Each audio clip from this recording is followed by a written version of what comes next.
오늘의 사연 시작합니다. 안녕들 하세요?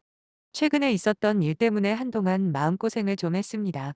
그렇다고 제주 위에 있는 지인들에게 말을 하자니 내 얼굴에 침 뱉는 것 같아 혼자 속으로 꾹꾹 눌러만 담고 있었는데 도저히 안 되겠더라고요. 그래서 여기에라도 털어놓으면 시끄러운 제 속이 나아질까 싶어 이렇게 용기를 내봅니다. 남편과는 아무 문제 없습니다. 오히려 인고 부부라고 불릴 만큼 화목하게 잘 살고 있죠. 남편이랑은 친구 소개로 만났는데 제 친구 오빠랑 같은 대학을 나온 동기라고 들었어요. 고등학교 때부터 저와는 가장 친한 그 친구는 누구보다 신중하고 신중한 성격이라 처음에 남편을 소개해준다는 말에 저는 이것저것 묻지도 따지지도 않고 나갔습니다. 실제로 남편은 성격도 좋고 능력도 괜찮은 흔히 말하는 1등 신랑감이었어요. 저도 물론 뒤지는 구석은 없다고 생각은 했지만 솔직히 제가 더 좋아했던 건 맞아요. 남편에 대해서 이야기해보자면 서울에서 2시간 거리에 있는 지역 출신 사람이에요. 시부모님은 그 지역에서 20년 넘게 편의점을 운영하시고요. 남편은 20살이 되던 해에 서울에 있는 대학에 합격을 했고 그때부터 서울에서 자취를 시작했습니다. 남들 놀 때 열심히 공부에 전념했던 남편은 현재 전망 좋은 기업에서 일을 하고 있죠. 남편에게는 2살 어린 신우가 한 명 있는데 저랑 동갑인 신우는 한마디로 진상이에요. 뭐 차차 이야기를 계속하겠지만 처음부터 신우와 사이가 안 좋은 건 아니었어요.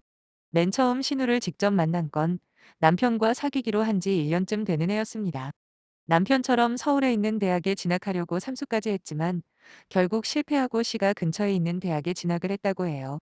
그리고 졸업하고 그 지역에 있는 회사를 다녔고요. 하지만 신우는 늘상 서울로 오고 싶어 했다고 하더라고요. 그렇게 나름 조건 좋은 회사를 그만두고 그보다 훨씬 안 좋은 회사로 이직을 했는데 이유는 딱 하나였어요. 그건 바로 회사 위치가 서울에 있다는 거였죠. 그렇게 신호가 올라오면서 자연스럽게 남편은 살던 오피스텔을 정리하고 투룸 빌라를 얻었고 거기서 신우랑 같이 살기 시작했습니다. 아무래도 서울은 물가도 비싼 데다 아가씨 혼자 직장 생활하는 게 불안하다는 시부모님의 걱정 때문에 결정한 거였어요. 그거야 뭐 이해 못할 일은 아니잖아요. 무엇보다 당시 여자친구일 뿐이던 제가 왈가왈부할 문제도 못 되었고요. 그래서 그런가 보다 했지요. 이후로 신우랑 잘 지내보려고 한동안 노력했습니다. 저와 남편은 사귄 지 1년이 넘은 시점부터 결혼을 염두에 두고 있었거든요. 특별한 문제가 생기지 않는 한 저와 남편은 서로를 결혼 상대자로 생각하고 있었으니 굳이 시누이가 될 사람이랑 불편하게 지낼 필요는 없었으니까요. 거기다 나이도 동갑이니 잘만 하면 친구처럼 서로 도와주며 잘 지낼 수도 있겠다라는 헛된 꿈을 꿨었네요. 물론 지켜야 할 선은 확실하게 지킨다는 전제하에서요. 그런데 신우이가 좀 이상하다는 걸 눈치채는 데에는 그리 오래 걸리지 않더라고요. 언젠가부터 남편과 제가 데이트를 할 때마다 신우가 자꾸 따라붙는 겁니다. 핑계는 좋았어요. 서울에 올라온 지 얼마 안 돼서 만날 친구가 없다는 이유로 한 번, 2번 같이 다녔습니다. 처음엔 그래, 그럴 수도 있지 했어요. 근데 그 빈도수가 점점 잦아지더니 급기야 제 생일날이었죠. 남편이 미리 고급 일식집도 예약하고 그날은 둘이서 오붓하게 보내기로 약속을 했었거든요. 그런데 눈치도 없이 그날까지 따라 나오겠다는 거예요. 남편이 알아듣게 이야기를 했습니다. 오늘은 여자친구 생일이라 둘이서 보내고 싶다고요. 그런데 제가 앞에 있는데도 어린애처럼 떼를 쓰대요. 서울에 의지할 사람이라곤 오빠랑 저밖에 없는데 너무하다고 말이에요. 진짜 황당했습니다. 제 기억엔 그때 이미 신우는 서울에 올라온 지 3개월이 넘었을 텐데 언제까지 오빠 데이트하는데 따라다니려는 건지 싶은 생각에 그날은 진짜 짜증이 확 올라오더라고요. 그래도 다행이라고 해야 할지 남편이 먼저 신우한테 짜증을 내면서 진상 부리지 말라고 네가 어린애냐며 막 뭐라고 해서 간신히 떼놓고 나오긴 했습니다. 그렇게 행복한 주말을 보내고 남편이 저랑 헤어지기 싫다며 집에 가서 밥 먹고 가라고 하더군요. 남편과 함께 집 안으로 들어가자마자 갑자기 날카로운 고함 소리가 들렸어요. 신우이였죠. 제가 함께 들어올 거라고는 생각도 못했는지 남편 보고 꺼지라고 소리를 지른 거예요. 그러다 저를 발견하고는 민망했는지 집 안으로 휙 들어가더군요. 정말 남편 말대로 진상이 따로 없었습니다. 그 후로 신우와 또 한 번 부딪힌 일이 있었는데 가끔씩 만날 때마다 자꾸만 은근슬쩍 말을 놓는 습관이 있었거든요. 물론 동갑이다 보니 서로 합의만 되면 그럴 수 있어요. 문제는 저는 계속 존칭을 쓰는데 신우 혼자 저런 식으로 간간히 반말을 한다는 거였지요. 한두 번도 아니고 자꾸 반복되다 보니까 이건 아니다 싶었습니다. 그래서 신우이에게 정중하게 부탁을 했어요. 나는 아가씨 오빠랑 사귀는 사이이고 만약에 결혼하게 되면 새언니가 되는 사람인데 자꾸 말 놓지 마시라고요. 그랬더니 대뜸 저보고 그러더라고요. 아직 우리 오빠랑 결혼한 것도 아니지 않아? 라고요. 거기다 식장에 들어가 봐야 결혼하는 거지. 그전에는 어떻게 될지 모른답니다. 무슨 이렇게 막무가내가 있나 당황스럽더군요. 그래서 저는 아니 결혼을 하던 안 하던 지금 그쪽이랑 내가 오빠 때문에 알게 된 사이 아니냐고 내가 허락을 안 하겠다는데 조심해야 맞는 거 아니냐 따졌어요. 그러면서 나도 사람인지라 참는데도 한계가 있다. 자꾸 어거지 부리면 그때는 내 입에서 무슨 험한 말이 나올지 모르니 앞으로 알아서 하라고 말하고 나와버렸죠. 그래도 제 경고가 어느 정도는 먹혔는지 그다음부터는 조심하긴 하더군요. 그렇게 시간이 흘러 드디어 저와 남편이 본격적으로 결혼을 준비하던 시기에 제가 남편한테 당부한 건 딱 한 가지였습니다.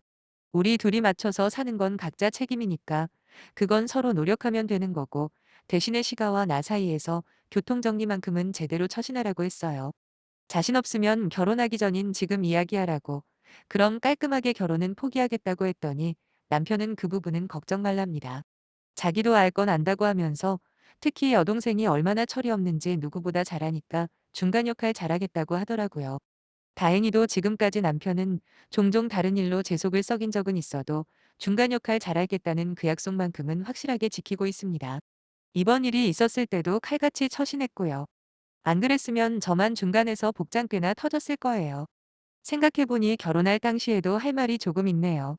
그때 남편이 신우와 살고 있던 투룸빌라 보증금은 시부모님이 보내준 얼마와 남편이 모은 돈 얼마로 이루어져 있었거든요. 그러니까 저희가 신혼집을 마련하기 위해서는 그 보증금의 일부가 필요한 상황이었습니다. 그런데 시부모님께서 하신다는 말씀이 따로 신혼집을 구할 게 아니라 그 투룸빌라에 저만 들어가면 안 되냐고 합니다. 알고 보니 시누이의 아이디어였죠. 솔직히 투룸빌라 계약 기간이 애매하긴 했던 터라 아예 말이 안 되는 건 아니었어요. 하지만 문제는 신우랑 저랑 사이가 안 좋다는 거였죠. 가뜩이나 한 번씩 보는 것도 짜증나는데 어떻게 한 집에서 같이 살겠어요? 그래서 그렇게는 못한다고 했습니다. 그러자 시부모님이 되게 서운하다고 하시더라고요. 어떻게 여자애 혼자 서울에서 혼자 살라는 거냐라고 하시면서 저더러 못됐다고 하시는 거예요. 참고로 그때 당시에 저와 신우 나이가 32이었어요. 여자애라는 소리 들을 나이는 지나도 한참 지난 거잖아요. 신혼을 사이도 안 좋은 신우이랑 같이 보내야 하는 제 입장은 생각도 안 하고 그저 자기 딸만 바라보시는 시부모님 때문에 너무 화가 났어요. 그래서 남편한테 우리 결혼 다시 생각해보자고 했죠. 제가 뭐 남편에 비해 크게 부족한 사람도 아니었고 결혼 전부터 저렇게 며느리 알기를 우습게 아시는데 막상 결혼하면 얼마나 더 심할지는 안 봐도 비디오였으니까요. 이번에도 남편이 나섰습니다. 어떻게 신우이 입장만 생각하시냐고 시부모님한테 막 따졌답니다. 그러면서 자기는 저 아니면 평생 아무하고도 결혼 안 할 거라 어쩐다나 아무튼 난리를 쳤나 보더라고요. 그래서 신우랑 같이 살라는 이야기는 흐지부지 없던 일이 되었죠. 이후로 안 그래도 안 좋던 신우와의 사이는 완전히 틀어질 수밖에 없었고 결혼식 당일까지 말 한마디 제대로 해본 적 없어요. 근데 신우이가 얼마나 쪼잔한지 저희 결혼식에 축의금 3만 원을 했더라니까요. 아니 아무리 제가 마음에 안 들어도 그렇지. 자기 오빠가 결혼을 하는데 3만 원이라니요. 애도 아니고 나이 30 넘어서 친오빠 결혼식에 3만 원 축의하는 사람은 신우이뿐일 겁니다. 참고로 저한테도 여동생이 한 명 있습니다. 저보다 4살이 어리니까 신우이랑도 4살 차이지요.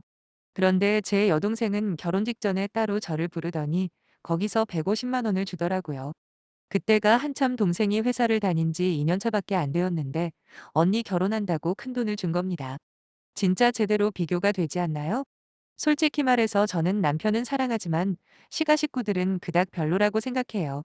거기다 자꾸 저희 친정 식구들과 비교가 되니 더 그렇게 느껴지더라고요. 저희가 식을 올리고 얼마 지나지 않아 집들이를 했습니다. 첫 손님은 시부모님과 신우였고요. 처음에는 음식을 사서 대접을 할까 고민도 잠깐 하긴 했는데 그래도 그건 예의가 아니다 싶어 직접 준비하기로 했죠. 일은 아침부터 난리도 아니었어요. 남편이랑 둘이서 집안을 난장판을 만들어가며 겨우 한 상 차려내고 나니까 시부모님과 신우가 도착을 하더군요. 그런데 아버님 손에 세제 세트가 하나 들려있는 거예요. 그리고 신우의 손에는 뭐, 말해서 뭐 합니까? 솔직히 기대도 하지 않았지만 역시나 아무것도 들려있지 않았죠. 그렇게 맨손으로 와서는 음식에 대해서 잔소리는 또 얼마나 하던지 이건 짜고 저건 너무 달다는 둥, 이건 양념이 뭔가 2% 부족하다는 둥, 먹느라 말하느라 입이 쉴 틈이 없더라고요. 보다 못한 남편이 먹기 싫으면 먹지 말라고 소리치고 나서야 겨우 잠잠해졌네요. 반면에 저희 친정부모님과 여동생은 그렇지 않았어요. 일단 집들이라고 했는데도 여동생이 저한테 전화를 해서 그러더라고요. 친정부모님이랑 벌써 이야기를 했다고. 괜히 집에서 음식하지 말랍니다. 그냥 시켜 먹던가 아니면 나가서 먹자고요. 그리고 나서 집에서 과일이나 먹으면서 이야기나 하면 되지 하길래 저는 괜찮다고 했습니다. 시가 식구들 왔을 때도 직접 음식 대접했으니까 친정 식구들한테도 똑같이 해드리고 싶었거든요. 그랬더니 여동생은 일찍 와서 도와준다고 합니다. 마음만 받겠다 하고 저랑 남편이 지난번처럼 음식을 준비했죠. 친정 부모님께서는 뭐를 사와야 할지 모르시겠다며 집들이 선물이라고 100만 원을 주시더라고요. 그뿐만이 아니었습니다. 여동생은 모 백화점에서 유명한 디저트 세트를 선물로 사온 겁니다.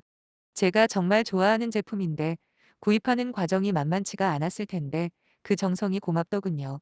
남편은 비록 말은 안 했지만 자기도 느꼈을 거예요.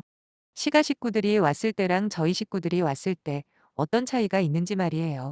이후로도 이런 비슷한 일들은 번번이 있었습니다.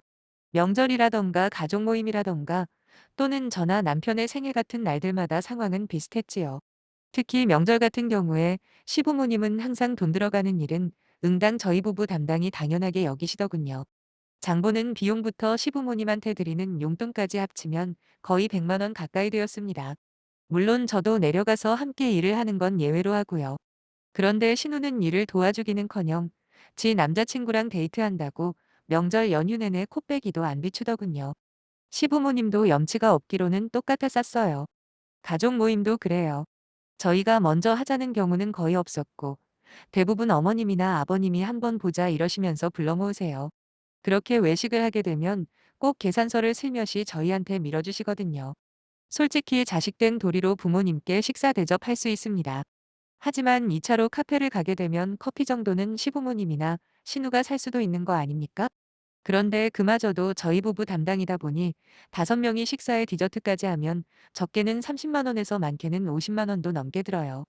저희가 돈을 쌓아놓고 사는 사람들도 아니고 점점 부담스럽더라고요. 이뿐만 아니라 말하자면 수도 없지만 여기까지만 하겠습니다. 그에 비해서 저희 친정은 완전히 달랐지요. 명절이면 저희 친정 부모님은 여행을 가시거나 아니면 직접 음식을 해서 저희 불러 차려주시기 바쁩니다. 가족 모임도 그래요. 혹시라도 저희가 돈 낼까봐 어느샌가 친정아버지가 먼저 계산을 하시기 일쑤였어요. 저나 남편이 한번 살라치면 네 아버지 아직 쓸만하다면서 괜찮다 하시는 분이셨거든요. 그리고 저나 남편 생일날 축하 전화 한 통 없는 신우와는 다르게 제 여동생은요. 제 생일 선물은 물론이고 하나밖에 없는 형부라며 남편 생일도 꼬박꼬박 챙기더라고요. 그러다 지난해 여름이었습니다. 마음씨 고운 제 여동생과 아주 잘 어울리는 제부를 만나 결혼을 하게 되었지요. 그동안 여동생의 마음 씀씀이에 번번이 감동했던지라 언니로서 뭔가 크게 해주고 싶더군요. 그래서 제가 400만 원 남편이 100만 원 합쳐서 총 500만 원 해줬습니다. 마침 작년 연초에 성과급을 받기도 했고 따로 모으는 돈도 있어서 크게 부담은 없었어요. 그리고 얼마 지나지 않아 신우도 시집을 간다 하더라고요. 진짜 옛말에 집신도 짝이 있다더니 그 말이 맞구나 싶었네요. 남편은 그냥 30만 원만 하자고 했어요. 원래는 한 푼도 해주고 싶지 않다고 우리 결혼할 때 축의금 3만 원 한 게 너무 괘씸하다고 그러더니 나중엔 그래도 동생인데 30은 해야 하지 않겠냐 하더라고요. 저도 처음엔 동의했습니다. 근데 계속해서 고민을 해봤는데 그건 아닌 것 같았어요. 똑같은 사람 되는 것도 싫었고 거기다 제 동생한테 500만 원 해준 게 자꾸 떠올라서 100만 원은 해주자고 그랬습니다. 남편은 그렇게까지 해줄 필요가 있냐 했지만 제가 우겨서 그래도 100만 원은 채워서 줬어요. 그런데 신우가 어떻게 알았는지 저한테 전화를 해왔더라고요. 전화를 받자마자 막 소리를 지르면서 저보고 그딴 식으로 살지 말랍니다. 무슨 소리인지 처음에는 감도 안 와서 무슨 소리 하는 거냐니까 네 동생 결혼할 때는 500만 원 줘놓고 나는 100만 원이 전부냐 하면서 악을 쓰는데 진짜 황당하더라고요. 저도 질 수 없다 생각해 네가 나한테 돈 맡겨놨냐고 같이 소리를 질렀죠. 남편은 부엌에 있다가 제가 소리를 지르니까 옆으로 다가와 무슨 일이냐 계속 물어보고 있었고요. 저는 그러거나 말거나 계속해서 신우한테 따지기 시작했습니다. 염치가 없어도 너무 없는 거 아니냐고, 너는 나한테 월 얼마나 해줬다고 그 돈이 적다고 난리냐고요. 치사하고 더러우면 100만 원 도로 가져오라고 했습니다. 자기도 할 말이 없는지 몇 초간 씩씩거리더니 전화를 탁 끊어버리는 거예요. 솔직히 큰맘 먹고 100만 원을 내자고 했던 제 자신이 후회가 되었습니다.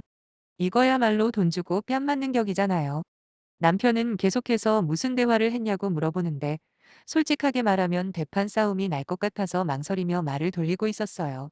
근데 이번엔 어머님한테 전화가 오더군요. 뭔가 눈치를 챘는지 남편이 스피커폰으로 받으라고 하길래 그렇게 했습니다. 전화를 받자마자 어머님이 대뜸 화부터 내시면서 신우 말이 사실이냐고, 네 동생한테는 500만 원 해주고 신우한테는 100만 원만 먹고 떨어지라 그랬냐는 거예요.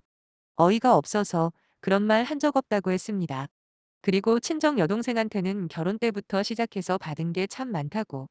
그래서 언니로서 좀 더 넉넉하게 돌려줬고 신우한테는 받은 게 도통업었음에도 불구하고 그나마 100만 원은 통 크게 해줬다고 했지요. 그러자 어머님께서 한다는 말이 그래도 그렇지 사람이 기분이라는 게 있는데 그런 식으로 차별하면 못 쓴답니다. 그러면서 제가 윗사람인데 어떻게 똑같이 노냐 뭐 이런 식으로 말하시길래 제가 말을 끊어버리고 바로 맞받아쳤어요. 윗사람 대접을 받아본 적이 없는데 어떻게 윗사람다운 행동을 하냐고 말이죠. 그때 어머님이 분이 치밀어 올랐는지 야라고 비명을 지르시더라고요. 그때 남편이 더 큰 목소리로 엄마하고 외쳤죠. 네가 왜 있냐 하시면서 당황하는 어머님에게 남편이 화를 내기 시작했어요. 뭘 좀 아시고 따지시라고요. 처제한테는 500이 아니라 더 줘도 안 아까울 만큼 받은 게 많다고 말을 하면서 오히려 동생한테 준 100만 원은 내가 30만 원만 하자는 걸 이 사람이 더 하자고 해서 준 거라고 설명을 했습니다. 그리고 이번 기회에 나도 할 말은 해야겠다고 하면서 제발 경우라는 것 좀 알고 살자 하더군요. 우리 집 식구들 하는 거 보다 보면 와이프나 처가 식구들 보기에 민망할 정도라고요. 그리고는 앞으로 쓸데없는 소리 할 거면 전화하지 마시라 하면서 전화를 쾅 끊어버렸네요. 한동안 정신이 나간 것처럼 멍했습니다. 그래도 그동안 제 딴에는 할도리는 했다고 생각했는데 당신들이나 신우 경우 없는 건 생각도 못 하시고 이렇게 나올 줄은 꿈에도 몰랐거든요. 저는 남편에게 당분간은 시가에 못 갈 것 같다 했습니다. 그러자 남편도 자기가 할 말이 없다며 저 편할 대로 하라더군요. 제 앞에서 얼굴을 못 들겠다면서요. 이후로 매달 보내드리던 용돈과 생활비를 끊었습니다. 그리고 지난 설에도 안 내려갔고요. 아무리 팔이 안으로 굽는다지만 이번 일로 어머님께 정말 크게 실망했습니다. 남편이 제 편이라서 다행이긴 하지만 과연 시부모님이랑 신우가 변할지는 확신을 못하겠네요. 아무튼 솔직히 시부모님 안 보고 살면 저는 손해볼 거 없어요. 오히려 편하기만 하죠 뭐. 그래도 이렇게 속에 있던 이야기를 털어내고 나니 후련하네요. 며칠 있으면 어버이날인데 친정부모님 모시고 여행이라도 다녀와야겠습니다. 잘 살게요. 감사합니다.